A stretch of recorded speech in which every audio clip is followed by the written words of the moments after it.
Gernikako Bakearen Museoan iragarri da Euskadi eta Palestinaren arteko lagunartekoa.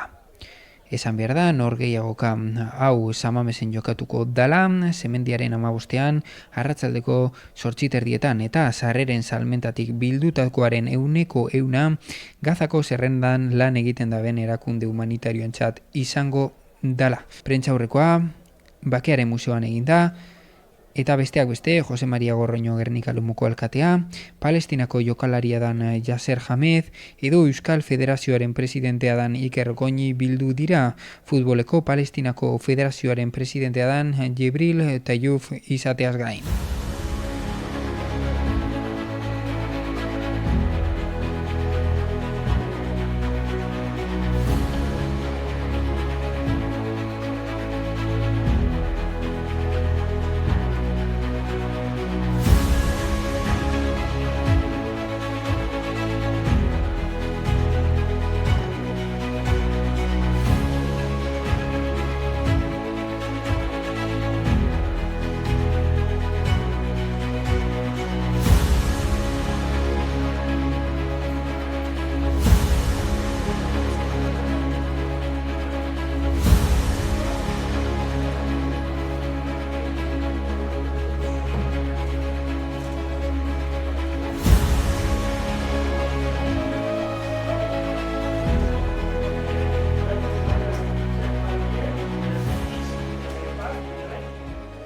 Lehenik eta behin, eskerri beronenak eman nahi dizkio Gernikako alkateari, Jose Mari Gorroñori.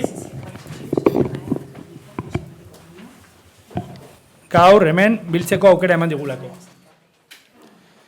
Gernikako Bakearen Museo honek gure memoria historikoa eta konpromisu etikoa uztartzen ditu. Eta guretzat gaurko ekitaldia etxe honetan orkestea oso esanguratsua da. Alkate.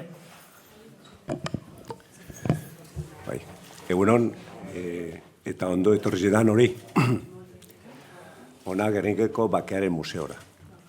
Bueno, lehenko esan bidot, nire berbak esan baina haren jau, presidentiek, Palestinako presidentiek imintoz dau, eta horregaitxin hau honegaz, eskerrik asko berari. Bueno, ondo etorri ziek, Euskadiko Futbol Federazioko presidentie, Iker Goñi jauna, Palestinako Futbol Federazioko presidentie Jibril Radou jauna eta vicepresidentie Susan Zabaldi Andrea eta Yasser Hamed, Palestinako jokalari euskaldune.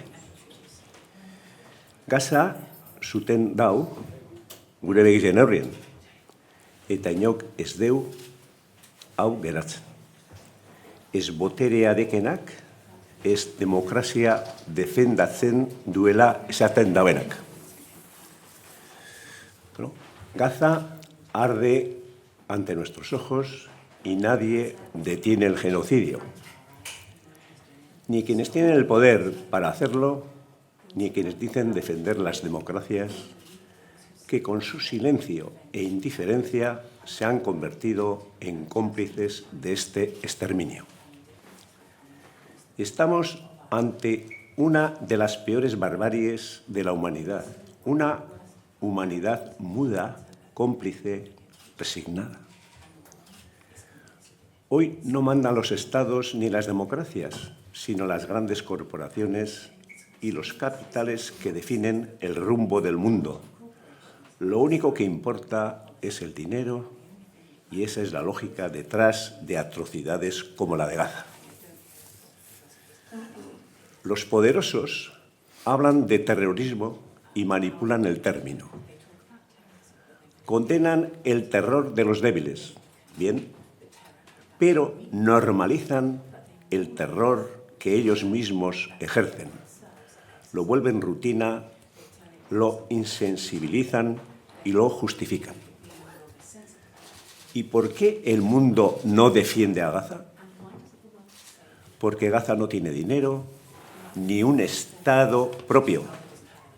Por eso optan por la indiferencia, por declaraciones protocolares que solo buscan quedar moralmente bien. No nos dejemos engañar por los juegos del lenguaje.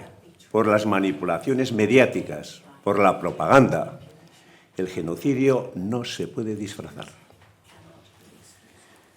Si las vías diplomáticas han fracasado, las naciones deben imponerse para hacer cumplir la ley de las Cortes Internacionales de Justicia, impedir estos crímenes de lesa humanidad y enjuiciar a los poderosos que los promueven.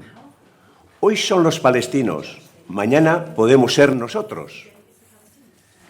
Guernica, pueblo que fue bombardeado y arrasado y que ha sido y es activista por la paz y la reconciliación, no desistirá en la búsqueda de la justicia social. Desde aquí hacemos un llamamiento a luchar continuamente por la paz. Y termino con el poema de Bertolt Brecht. Hay hombres que luchan un día y son buenos. Hay otros que luchan un año y son mejores. Hay quienes luchan muchos años y son muy buenos, pero hay los que luchan toda la vida, esos son los imprescindibles. Y agrego, los imprescindibles son los que luchan por la paz. Eskerrik asko.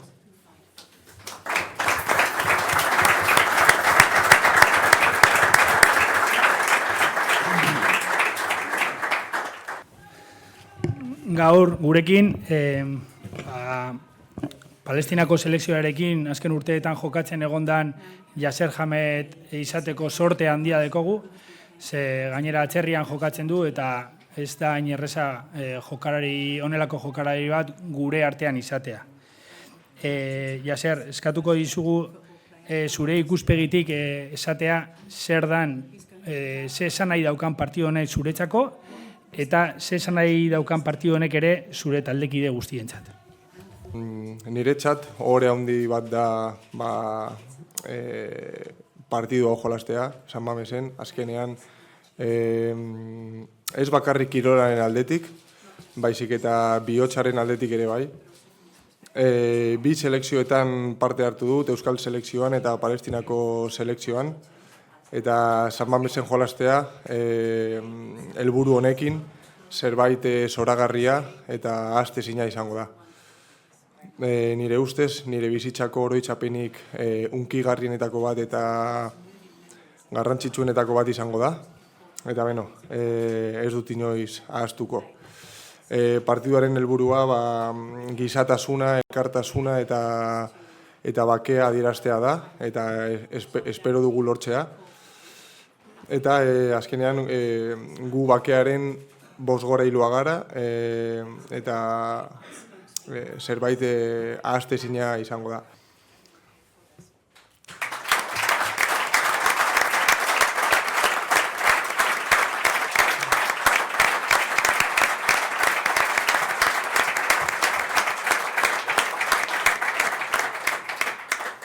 Esan dudan bezala agintaldian 100 egun baino ez daramagu, beraz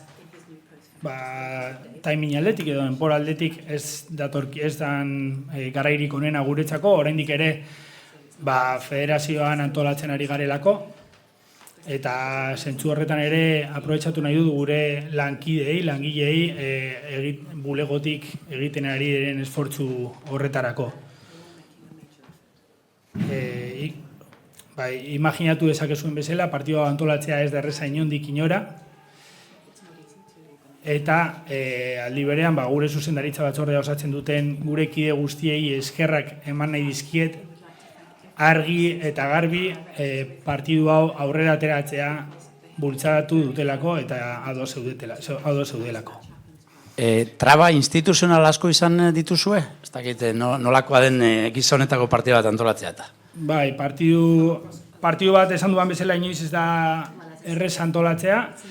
Trabak baino esango nuke, onelako partidu bat antolatzeko behar dira zenbait onarpen, zenbait dokumentu aurrera egiteko eta publiko egiteko, eta trabak ez genituzke aipatuko, baina esaten duan bezala dokumentu horiek lortzea, bere denbora darama, eta bere lanketa.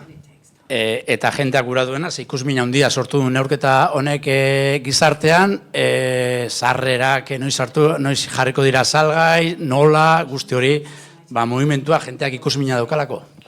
Bai, federazioan deia jasotzen ari gara dagoeneko, ez bakarrik federazioan, gure zuzendaritzako kideek, nik neuk, baina, oraindik denbora daukagu, gure asmoa da partiduaren eguna, baino hilabete lehenago, gutxi gora bera, gure, sarrerak salgai izatea webgunean.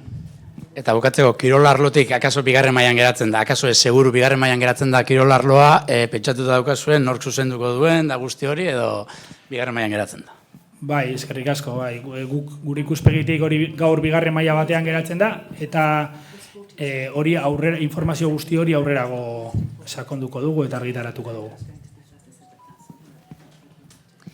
Apaiker, eguerdion. Gazteleraz esan duzu gutxi gora bera, baina euskeraz ere galdetu nahi dizut.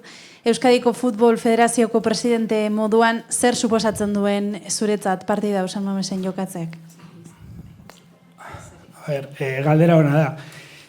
Ni azkenean gure gizartearen kide bat naiz eta lagina ere bai. Orduan danontzat uste dut Palestinaren egoerak arduratzen gaituela, eta gure irakurketa zen, zer egin dezakegu guk, gure posiziotik, ekarpen bat egiteko Palestinan gertatzen ari den egoerari.